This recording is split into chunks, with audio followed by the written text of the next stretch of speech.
एक गांव में राजू और निशा नाम के पति पत्नी अपने बेटे छोटू के साथ रहते थे। एक दिन निशा का मन फिल्म देखने को करता है और वो राजू को इसके बारे में बताती है। अरे राजू, नई फिल्म लगी है थिएटर में, बड़ी ही अच्छी लव स्टोरी है।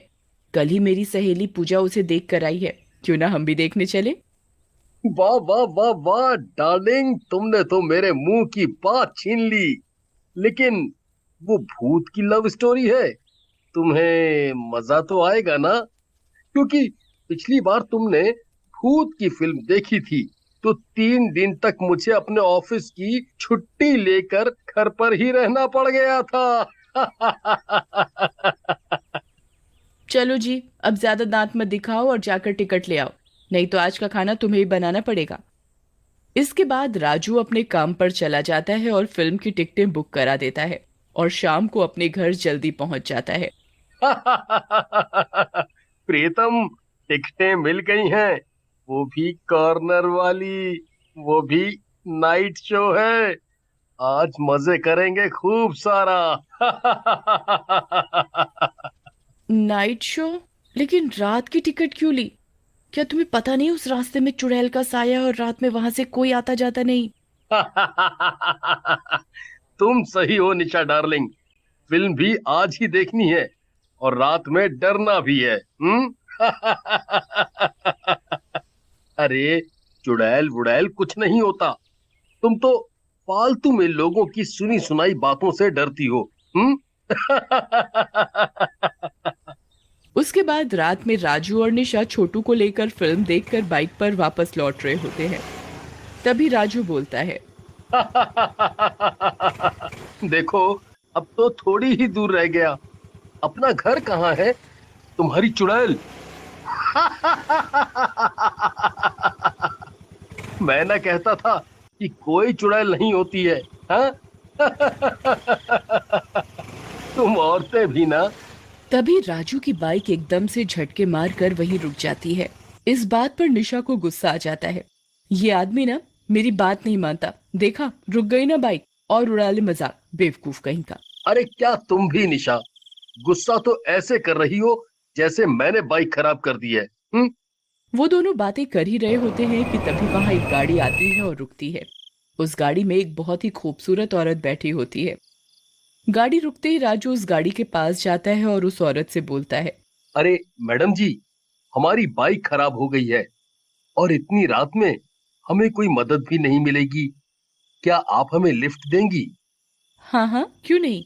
रास्ते में फंसे लोगों की मदद करना तो हर आदमी का कर्तव्य है, क्यों नहीं। आप तीनों गाड़ी में बैठ जाओ। फिर राजू और निशा छोटू को लेकर गाड़ी में पीछे की सीट पर बैठ जाते हैं। निशा भी औरत का धन्यवाद करती है और बोलती है। धन्यवाद मैडम लिफ्ट देने के लिए, मुझे लगा कि कहीं ये रात इस जंगल में ना काटनी पड़ जाए। वैसे भी इतनी रात हो चुकी है और सुना है ये रास्ता भी बहुत खतरनाक है और चुड़ैल भी है यहाँ। तभी राजू बोलता है। निशा, मैंने कहा था ना कि ये अंधविश्वासी बातें ना किया करो, कोई चुड़ैल नहीं होती। राजू की इस बात पर औरत एकदम से गाड़ी रोक देती है और बोलती है। राजू, तुम्हें अपनी बीवी की बात पर यकीन करना चाहिए और थोड़ा डरना भी चाहिए, चुड़ैलें होती हैं। क्या मैडम जी, आप भी ना चुड़ैल नहीं होती हैं, आप भी इसी की बहन है लगता है। है और राजू की तरफ घूमती है। दांत दिखाना बंद कर, बोला था ना कि चुड़ैलें होती हैं, लेकिन तूने मेरी बात नहीं मानी। अब क्या बोलेगा हैं? ऐसा कहकर चुड़ैल बंद गाड़ी के अंदर ही राजू की गर्दन पकड़ लेती है। चुड़ैल जी, मेरे पति को माफ कर दो, ये तो बेवकूफ है, मैं इनकी तरफ से माफी मांगती हूँ। निशा, कमान से निकला तीर और जबान से निकली बात कभी वापस नहीं आते। ऐसा कहकर चुड़ैल राजू की गर्दन तोड़ देती है। राजू वहीं मर जाता है। ये देख निशा चुड़ैल को अपने हाथों से मारने लगती है। नास मिटी चुड़ैल, तूने ये क्या किया? ये मेरे पति हैं, इनकी जान ले ली। तेरे पति को ही मुझसे मिलना था, सो मैं आ गई।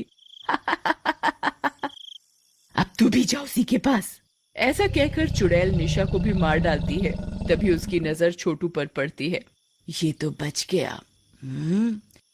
लेकिन जाने क्यों इसे मारने का मन नहीं कर रहा। क्या करूं? इसका मासूम चेहरा देखकर मारा नहीं जा रहा। ऐसा कहकर चुड़ैल गाड़ी से उतरती है और छोटू को गोदी में लेकर चली जाती है। इधर गांव वालों को अगले दिन राजू और निशा की लाशें उसी रास्ते पर पड़ी मिलती हैं। अरे, ये लाश तो अपने गांव के रजुआ की है और दूसरी तो उसकी बीवी की है। लेकिन कौन मारा इनको इस तरह से? अरे, कौन मारा होगा? वही चुड़ैल मारी होगी, और कौन मारेगा? लेकिन इन दोनों के एक तो बेटा भी था, वो कहाँ गया? अरे, गया होगा कहीं भाई, मार के खा गई होगी डायन। हम तो कहते हैं ये रास्ता बंद कर दो, नहीं तो किसी और का भी पूरा घर खा जाएगी ये दुष्ट चुड़ैल। फिर गांव वाले उस रास्ते को दोनों तरफ से बंद कर देते हैं, जिसके कारण उस जंगल और रास्ते पर कोई नहीं जा पाता। उधर चुड़ैल भी छोटू का अपने बच्चे की तरह ध्यान रखना शुरू कर देती है और जंगल में घर बनाकर रहने लगती है। धीरे धीरे समय बीतने लगता है और छोटू भी बड़ा होने लगता है। एक दिन चुड़ैल छोटू से बोलती है, छोटू बेटा, मैं तुमसे इतना प्यार करती हूँ, तुम्हारा इतना ध्यान रखती हूँ, लेकिन तुम मुझसे बहुत कम बात करते हो। क्या बात है? क्या तुम्हें अपनी माँ पसंद नहीं है? इस बात पर छोटू पहले तो थोड़ी देर चुप रहता है, फिर बोलता है, नहीं माँ, ऐसी कोई बात नहीं। मैं तुमसे क्या बोलूं? रोज तो मैं तुम्हारे साथ ही रहता हूँ, इसलिए मैं क्या बात करूं? कोई बात भी तो नहीं है करने के लिए। मैं अकेला ऊब जाता हूँ जंगल में। मुझे भी दुनिया देखनी है, लेकिन आप मुझे जाने नहीं देती, न जाने क्यों। बेटा, मैं नहीं चाहती कि कोई तुझे मुझसे छीन ले, बस इसीलिए मैं तुझे कहीं नहीं जाने देती। लेकिन तुझे जाना है तो जा, लेकिन किसी से ना कहना कि तू जंगल से आया है और वहां रहता है। इसके बाद छोटू रोज सुबह जंगल से जाता और रोज रात को वापस लौट आता। वो दिन भर इधर उधर घूमता, लोगों से मिलता और उनसे सब चीजें जानता और चुड़ैल को भी बताता। फिर जब एक रात चुड़ैल सो रही होती है, छोटू उठता है और उसकी चारपाई की तरफ बढ़ता है और एकदम से छोटू मंत्रों का जाप करने लगता है। ओम ह्रीं क्लीं, ओम ह्रीं क्लीं, ओम ह्रीं क्लीं। मंत्रों का जाप सुनकर चुड़ैल जाग उठती है। ये क्या कर रहा है छोटू? ये सब क्या? लेकिन छोटू उसकी बात नहीं सुनता और मंत्र पढ़ता रहता है। तभी वो चुड़ैल के ऊपर धागा फेंकता है। चुड़ैल उस धागे से बंध जाती है। ये क्या है छोटू? ये तूने मुझे किस चीज से बांध दिया? मैं इसे खोल नहीं पा रही हूँ। ये सब तेरे कर्म है, मेरी चुड़ैल माँ। चुड़ैल माँ? ये सब क्या है छोटू? जल्दी से खोल मुझे, मैं तेरी माँ हूँ। मेरी माँ? मेरी माँ को तो तूने मार डाला था मेरी आंखों के आगे। तूने क्या सोचा मैं सब भूल गया? लेकिन बेटे, मैंने तो तुझे अपने बेटे की तरह प्यार दिया है।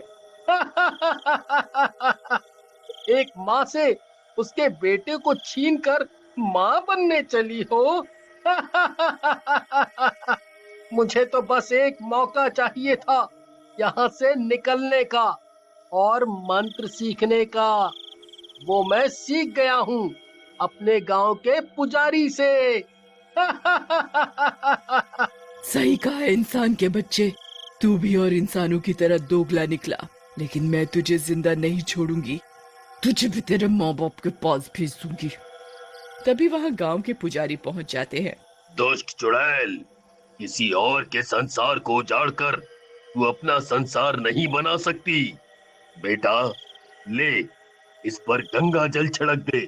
चुड़ैल माँ, ये समझ लो कि तुमने मुझे पाला है, तो मैं भी बदले में तुम्हें चुड़ैल के जीवन से मुक्ति दिला रहा हूँ। ओम ह्रीं क्लीं स्वाहा। ऐसा बोलकर छोटू चुड़ैल पर गंगा जल छिटक देता है और चुड़ैल मुक्त हो जाती है।